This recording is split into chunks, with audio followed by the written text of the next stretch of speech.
पिछला जो पंचवर्षीय था वह एक ही टर्म पूरा हुआ था सामान्य महिला का, और एकाएक सरकार का डिसीजन आया कि अब यह जो सीट होगा वह होगा अनुसूचित जाति अन्य। इसको लेकर के एकाएक लोगों का सोच बदल गया।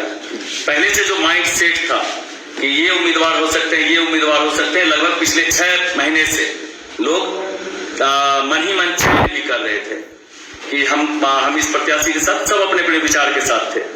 लेकिन एकाएक 9 तारीख को यह डिसीजन आया कि अनुसूचित जाति अन्य कैटेगरी से उम्मीदवार होंगे और 10 तारीख से नॉमिनेशन शुरू करना है। ऐसे में लोगों के जहन में यह सवाल आया कि मैं किसको चुनूं, और एकाएक अगर किसी प्रत्याशी का नाम, जो कि कैटेगरी चेंज होने से जितने प्रत्याशी मुख्य दौड़ में थे वो सारे के सारे साइड हो गए और नए नए प्रत्याशी आए, तो नए प्रत्याशियों को लोग जाने समझे कम समय में, इसलिए हम लोग आप लोगों को आमंत्रित किए हैं। आप लोग का यहाँ पर सादर स्वागत है और आपके माध्यम से मैं और मेरी प्रत्याशी लोगों से के बीच अपनी भावना को रखना चाहेंगे। और चूंकि समय कम दिया गया है, 19 तारीख को ही नॉमिनेशन होना है, लोग इतने कम समय में समझ नहीं पाएंगे कि कौन कौन से उम्मीदवार हो सकते हैं।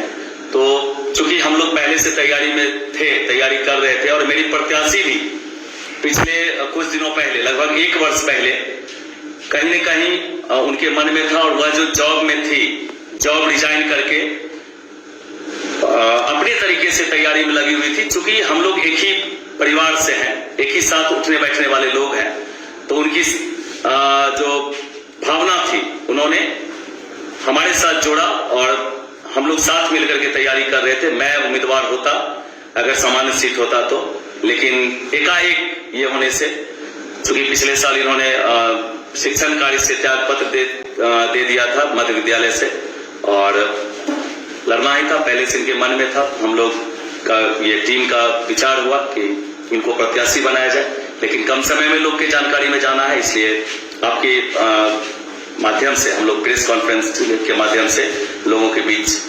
कैंडिडेट को रखना चाहेंगे। सबसे पहले तो मैं आप सभी को प्रणाम करती हूँ और धन्यवाद देती हूँ कि आप लोग अपना कीमती टाइम निकालकर तो मेरी बातों को सुनने के लिए आए हैं।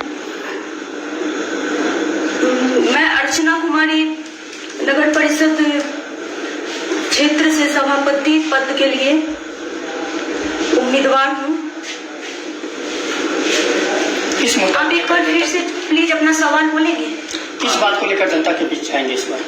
क्या मेरा मुख्य उद्देश्य ये है कि खगड़िया को भयमुक्त बनाना, भ्रष्टाचार मुक्त बनाना, नशा मुक्त बनाना और स्वच्छ और सुंदर खगड़िया बनाना।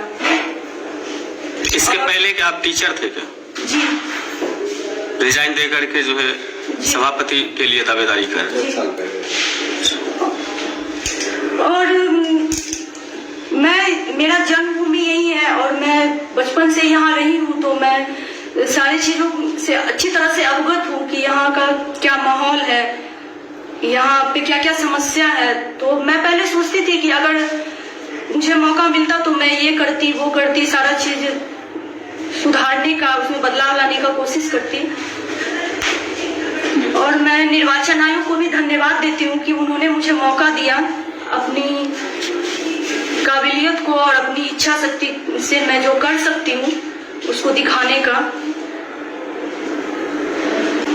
अर्चना जी, एक बात पूछना चाहेंगे। आपके समाज में खास करके पढ़े लिखे और अनुशासित तरीके से समाज को एक सही दृष्टिकोण पर चलाना कितना बड़ा मुश्किल है, क्योंकि आप उस समाज से आते हैं जहाँ पे कम बुद्धिमान, कम पढ़े लिखे लोग होते हैं। तो ऐसे समाज से आगे उठ के आकर आना, अपने विचारों को समाज में रखना, ये कितनी बड़ी चुनौती है? क्या महसूस करते हैं, क्या लगता है? जी, ये तो सही है कि ये तो बहुत बड़ी चुनौती है, लेकिन चूंकि मैं इस समाज से हूँ और इस जाति से भी तो मैं अच्छी तरह से समझती हूँ कि क्या क्या चुनौती है, लेकिन हाँ ये है कि अगर जनता का सपोर्ट मिलेगा और आप लोग का सपोर्ट मिलेगा और आप लोग मुझे एक मौका देंगे कुछ कर दिखाने का, तो मैं पूर्ण रूप में कोशिश करूंगी इस चीज के लिए। मैं खगड़िया की जनता को यही मैसेज देना चाहती हूँ कि मैं यहाँ की बेटी हूँ और मैंने खुद सारी चीजों को फेस किया है, मैं हर चीज से वाकिफ हूँ,